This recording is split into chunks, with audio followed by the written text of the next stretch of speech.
Salam alaikum, bonjour, je suis ravie de vous retrouver, j'espère que vous allez toutes et tous bien. L'histoire de l'Algérie est truffée de mensonges, elle semble fâchée avec la vérité.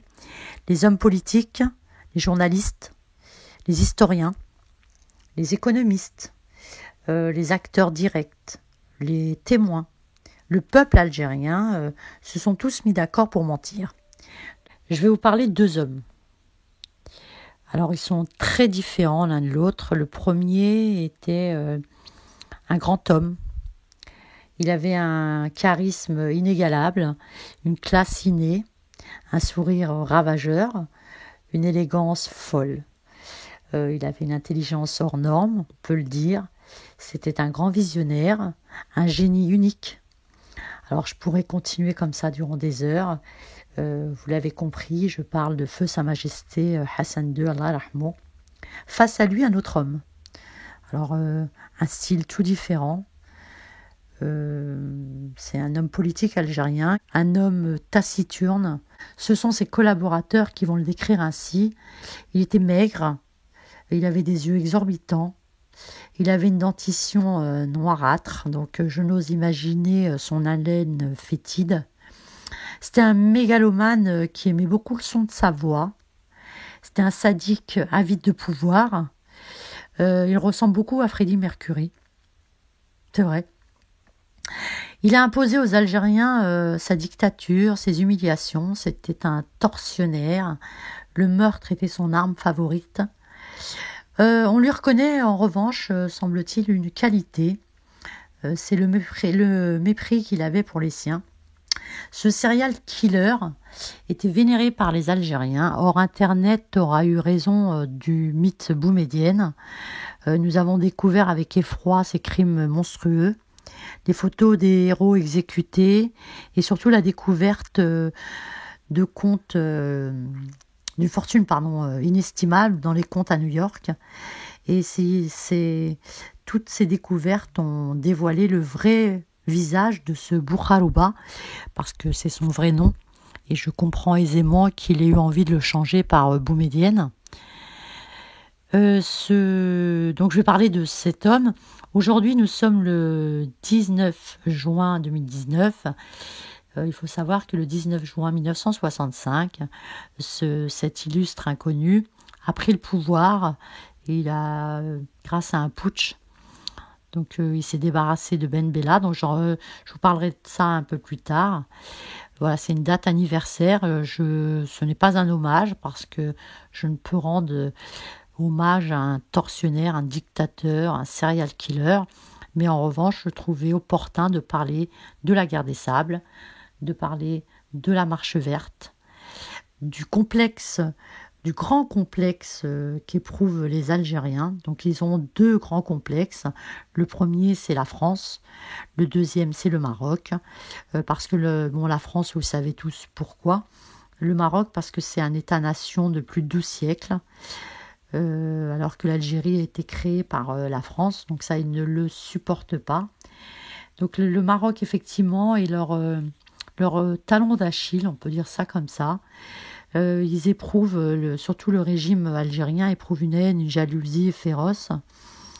Les Algériens n'ont pas résolu leur crise identitaire. En fait, ils n'ont pas d'identité. Ce peuple ils n'ont pas su définir l'identité de ce peuple. Commençons déjà par cet homme, ce génie, ce visionnaire qui était feu Sa Majesté Hassan II. Donc il avait au-delà de son charisme inégalable, c'était surtout un grand roi. Il va s'imposer par sa capacité à conserver de bonnes relations avec les pays arabes et occidentaux. Donc je vais parler d'abord de la guerre des sables. Donc quand le Maroc en 1956 accède à son indépendance, tout naturellement, il va réclamer ses territoires volés. Parce que la France, dans les années 50, en fait, elle va intégrer au territoire algérien les régions de Tindouf et de Béchar, alors que ce sont des territoires marocains qui sont toujours colonisés par l'Algérie. Et elle va offrir au Maroc, sachant que le Maroc était l'arrière-base des Algériens durant la guerre d'Algérie. Donc elle va proposer au Maroc, en fait, de lui rétrocéder ces régions en contrepartie de sa neutralité, en fait. Malheureusement, feu Sa Majesté Mohamed V était trop bon. Il pensait avoir en face de lui un pays frère. Nous allons vite déchanter. Donc il va conclure un accord avec Ferhat Abbas, donc c'est le dirigeant du gouvernement algérien de l'époque, pour régler ce différend quand, enfin une fois le conflit avec la France scellé. L'Algérie ne gagnera jamais cette guerre parce que la France va céder son Algérie française, l'abandonner plutôt, excusez-moi. Donc suite à un référendum en 62. Donc Abbas s'est remplacé par un autre homme un peu plus radical. Il s'appelle Ahmed Ben Bella. Il va faire fi des accords passés avec le Maroc. Ce traître va même comment s'appelle, il va même accuser pour justifier en fait la guerre des sables, il va accuser Hassan II d'avoir une politique expansionniste et de s'être ingéré dans la politique intérieure de l'Algérie, ce qui est complètement faux et absurde. Donc Sa Majesté, feu Sa Majesté Hassan II, donc va quand même pendant de longues périodes déployer d'énormes efforts diplomatiques pour récupérer ses terres. Le 8 octobre 63, donc l'armée algérienne va attaquer un détachement des forces royales marocaines au lieu-dit de Aïssé Beda. Et c'est pas loin de Colombéchar. Malheureusement, voilà, c'est une guerre, bon, c'est jamais, il y a des pertes humaines, bon, il n'y a pas eu trop de pertes, il y a eu une domination réelle du Maroc, et c'est un cessez-le-feu qui sera signé le 2 novembre, qui mettra fin à cette guerre qui a duré à peu près 3 semaines. Alors, le Sahara marocain et la Marche verte. Donc, la frontière naturelle du Maroc allait jusqu'au fleuve Sénégal. Donc la Mauritanie n'existait pas, c'est une création aussi française. Donc le Maroc a toujours été présent dans cette zone. Donc c'est la seule nation constituée d'États-nations depuis plus de 12 siècles. Et elle a toujours exprimé sa souveraineté dans cette région. Donc le 16 octobre 1975, Feu Sa Majesté annonce l'organisation d'une marche verte pour libérer le Sahara marocain. Donc il va redonner cette marche et ce sont plus de 350 000 Marocains qui en quelques heures vont franchir les barbelés qui étaient érigés par les Espagnols en guise de frontière. Donc cette marche, elle est surtout pacifique et civilisée. Et c'est vraiment le coup de génie de Feu Sa Majesté Hassan II. Le monde entier va admirer cette communion communion extraordinaire entre un roi visionnaire et son peuple. Elle a été surtout, ne l'oublions pas, la conclusion judiciaire de la décision de la Cour de la Haye, qui avait répondu à 2 questions très importantes. La première, c'était le Sahara est-il un territoire sans maître au moment de la colonisation espagnole? Et en cas de réponse négative, la deuxième question, c'était quels étaient alors les liens de souveraineté de ce territoire avec le Royaume du Maroc et l'ensemble mauritanien. Donc je vous ai expliqué pourquoi l'ensemble mauritanien, parce que la frontière marocaine allait jusqu'au fleuve Sénégal. Donc la Cour de la Haye avait rendu son verdict le 16 octobre 1975 en réaffirmant l'existence de liens juridiques et historiques, d'allégeance aussi, entre le Sahara et le Royaume du Maroc. Donc elle a balayé d'un revers donc tous les arguments, surtout l'argument espagnol qui déclarait que le Sahara était une terra nullius. Donc il faut savoir que Boumedienne, suite à cette marche verte, cette marche de génie, est rentrée dans une rage folle. Il a compris que ses rêves expansionnistes, son Atlantique dont il rêvait, et surtout le Sahara qu'il rêvait de coloniser, venait d'être réduit à néant. Alors on va parler de lui. Alors qui est-il? Alors comme je vous le disais, c'était un illustre inconnu durant la guerre de libération. Il a liquidé beaucoup de héros de la Révolution qui ont survécu à la guerre contre la France. En fait, il tuait ses collaborateurs pour la simple raison qu'ils ne partageaient pas ses opinions politiques. Donc la torture humaine était très employée par Boumedienne. On va même le comparer à Pinochet, parce il va traquer ses opposants, voilà. Il a assassiné de beaucoup d'étrangers sans défense, des chrétiens, des Algériens bien aimés de la population, des écrivains, des prostituées, des scientifiques, des journalistes, des artistes, des imams, des fonctionnaires, des paysans, des ouvriers. Voilà, il tuait sans état d'âme. Alors au début de son règne, il a même créé un bureau qu'il appelait le Bureau des affaires kabyles. Et le but de ce bureau, en fait, c'était de mettre une politique raciale hostile envers le peuple kabyle. Donc oui, c'était un grand raciste. Il était sanguinaire, c'était un assassin. Et il a affiché sans complexe son racisme anti-kabyle. En fait, les années ont passé, il ne s'est pas bonifié avec l'âge, il a pris du poids. Il a créé une police secrète, donc elle était très utile pour éliminer ses dissidents. On peut dire, oui, oui, on peut dire que en fait, qu'il est en grande partie responsable du système politique mafieux actuel. Ce sont toujours les mêmes hommes qui sont au pouvoir. Ils ont mis le peuple sous cloche pour les anesthésier, les empêcher de réfléchir. Et voilà, depuis 62, ils descendent actuellement dans la rue, mais bon, ils font rien de spécial, hein. Ils ont quitté leur mur délabré pour battre le pavé. Peut-être dit-on qu'il serait peut-être encore au pouvoir si la maladie ne l'avait pas emporté.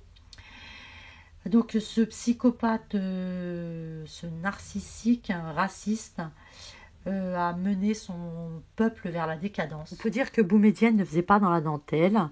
D'ailleurs, il est le principal instigateur du coup d'État du 19 juin 1965. Ben Bella est alors premier président de l'Algérie. Boumedienne sera élu en 1963. Il sera nommé vice-président du Conseil et ministre de la Défense. Il va transformer l'ALN en ANP, donc l'Armée nationale populaire. Ben Bella va faire l'objet de grandes contestations dans le pays, donc il va réagir en limogeant plusieurs membres du gouvernement, et notamment un certain Abdelaziz Bouteflika, qui est à l'époque ministre des Affaires étrangères. Boumedienne va charger le colonel Tahar Biri d'aller mettre aux arrêts le premier président de la République algérienne, donc Ahmed Ben Bella. Il sera arrêté à sa résidence de la Villa Jolie, non célèbre, hein, parce que même Boumedienne ce sera la résidence de Boumedienne et également de sa famille. Ce président sera pris au saut du lit, on va le réveiller sans ménagement et le presser de s'habiller. On lui dira en fait c'est le Conseil de la Révolution qui a ordonné son arrêt et qu'il est inculpé de haute trahison. Il sera emmené vers une destination inconnue, donc il a été abattu froidement et on n'a plus jamais entendu parler de lui. 5 jours plus tard, aurait dû s'ouvrir à Alger le sommet afro-asiatique et le président algérien Ben Bella comptait apparaître comme l'un des principaux leaders du tiers-monde. Alors, suite à cette arrestation, Boumedienne va déployer dans toute la ville des blindés, des chars. La radio va diffuser des communiqués de la musique militaire. Et c'est à 12h05 qu'un message signé du colonel Boumedienne, donc ministre de la Défense, qui va annoncer en fait la création d'un conseil de la Révolution qui assumera les pleins pouvoirs. Donc les Algériens n'ont pas été concertés, donc la dictature est bel et bien là. Boumedienne vient de prendre le pouvoir. Les Algérois se réveillent avec des chars, des hommes en tenue de combat, postés dans tous les endroits stratégiques de la capitale. Les émissions habituelles de radio vont être transformées remplacées surtout par de la musique militaire et vont diffuser des communiqués en boucle en arabe et en français, en expliquant que le président déchu était un tyran et un despote, dit-il. Hein. On se pose la question qui est le vrai despote. Donc ce coup d'État montre bien que voilà, c'était vraiment un dictateur. Rien ne l'arrêtait. Il a assassiné de nombreux collaborateurs, de grands noms de l'histoire algérienne. Alors, on a su après, en fait, que le véritable responsable de ce coup d'État n'est pas Boumedienne, mais Abdelaziz Bouteflika. Et c'est la CIA, en fait, qui a déclassifié des documents et qui a révélé cette information. Alors, c'est pourquoi ? Parce que juste avant le grand sommet qui devait avoir lieu, Ben Bella avait limogé Abdelaziz Bouteflika, il ne l'avait pas supporté, donc il a poussé Boumedienne à organiser ce putsch. Alors la ruine du pays, on peut dire qu'elle date pas de 99, elle date de 62. Boumedienne et Bouteflika sont les responsables de cette décadence algérienne, de cette ruine, de toutes ces crises que traverse l'Algérie depuis de nombreuses années. Et face à ces vérités, les Algériens continuent de défendre Boumedienne. Je ne comprends pas. Ce dictateur, imbu de sa personne, n'a jamais osé déclarer la guerre au Maroc. Il savait que militairement, il était trop faible. D'ailleurs, son armée était composée que de prolétaires, d'incapables soldats. La retentissante victoire militaire marocaine en 63 sur l'armée nationale populaire algérienne, sachant qu'il n'était pas seul, d'autres pays sont venus secourir l'Algérie.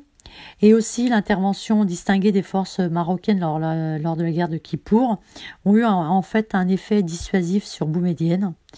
Il savait qu'une nouvelle guerre contre le Maroc, perdue d'avance, aurait eu pour conséquence en fait l'avènement du Grand Maroc. Et du coup, cette défaite militaire l'aurait amené à retrocéder nos territoires marocains. Donc ce pleutre a préféré créer un mouvement séparatiste et entamer des actions de lobbying pour nuire au Maroc. Donc je constate que nos dirigeants sont adulés, ils sont respectés, ils sont aimés. Feu Ses Majestés Hassan II et Mohamed V ont été enterrés avec les honneurs. Nous continuons à parler d'eux avec respect parce que c'était plutôt des grands hommes. Que dire des dirigeants algériens ? En tout cas, l'honnêteté n'était pas leur qualité première. En avait-il seulement une ? Je vous remercie en tout cas de m'avoir suivi. Je vous dis à très très bientôt pour une prochaine vidéo, Inch'Allah. Elle concernera, je peux vous le dire, le Sahara algérien. Donc j'ai beaucoup de choses à vous dire sur ce territoire qui n'appartient pas aux Algériens. Donc je vous souhaite une bonne fin de journée. Je vous dis à très bientôt, Inch'Allah. Portez-vous bien. Salam alaikum. Au revoir.